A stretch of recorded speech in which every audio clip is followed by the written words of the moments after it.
अस्सलामुअलैकुम वरहमतुल्लाहि वबरकातुह। सवाल ये है कि नापाकी की हालत में अल्लाह का ज़िक्र करना, अल्लाह का नाम लेना कैसा है।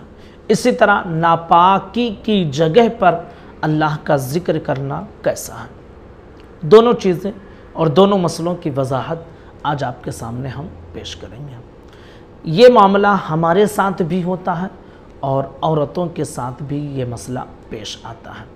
याद रखिए कि नापाकी की हालत में कुरान मुक़द्दस की तिलावत करना, चाहे देख कर या छू कर या बग़ैर देखे, हराम है।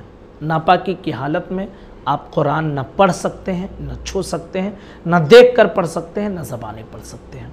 इसी तरह नापाकी की हालत में नमाज भी नहीं पढ़ सकते हैं। हाँ, हिफाजत की जो दुआएं हैं, इसी तरह कलमा है, दुरूद शरीफ है, या कुरान की वो आयतें हैं जो दुआ वाली हैं, उनको आप दुआ की नीयत से पढ़ते हैं तो जायज़ है।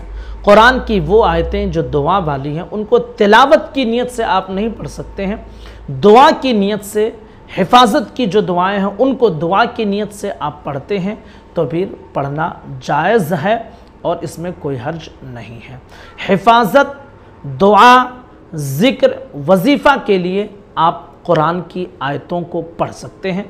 वो आयतें जो दुआ वाली हैं, जो वजीफ़े वाली हैं, अगरचे आप नापाक हो, तिलावत की नीयत से आप नहीं पढ़ सकते हैं। हमारे बहुत सारे साथी ये समझते हैं, ख़वातीन भी ये समझती हैं कि नापाकी की हालत में हो तो तस्बीह नहीं पढ़ सकते। ऐसा नहीं, तस्बीह पढ़ सकते हैं, दुरूद शरीफ भी पढ़ सकते हैं, अज़ान का जवाब दे सकते हैं।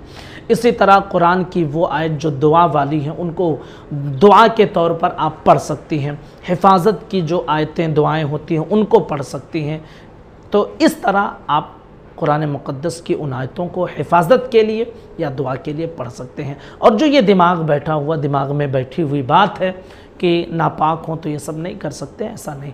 हज़रत अबू हुरैरा रदियल्लाहु ताला अन्हु की एक रिवायत में आपको सुना देता हूँ कि वो बाज़ार में आए और उन पर गुस्ल वाजिब था, लेकिन किसी वजह से गुस्ल में ताख़ीर हुआ, शायद पानी वग़ैरह कुछ भी मसला था, तो गुस्ल नहीं कर पाए थे। बाज़ार में किसी ज़रूरत के तहत आए, हुज़ूर सल्लल्लाहु ताला अलैहि वसल्लम की निगाह पड़ी, आपने सलाम किया तो हज़रत अबू हुरैरा वहाँ से भाग निकले, घर पर गए और गुस्ल के इंतज़ामात किए।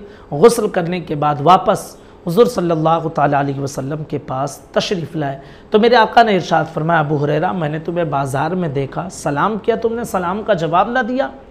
अर्ज़ किया, या रसूल अल्लाह अलैहिस्सलातु वस्सलाम, मैं उस वक्त नापाक था, मैं कैसे सलाम का जवाब देता। तो हुज़ूर ने इरशाद फरमाया, अबू हुरैरा, मोमिन नापाक होता है, नजिस नहीं होता है, उसकी ज़बान पाक होती है। अब जब ज़बान पाक है तो ज़िक्र, दुआ, अल्लाह का नाम लेना, इसमें कोई हर्ज नहीं, दुरूद शरीफ पढ़ने में कोई हर्ज नहीं। इसी तरह कुरान की वो आयत जो हिफाजत की दुआओं के लिए है, उनको पढ़ने में भी कोई हर्ज नहीं है। तो सलाम जो है ना, अस्सलामु अलैकुम जो हम कहते हैं, ये एक ज़िक्र है, सलामती भेज रहे हैं आप, ठीक है। तो हुज़ूर ने इरशाद फरमाया कि आप जवाब दे सकते थे।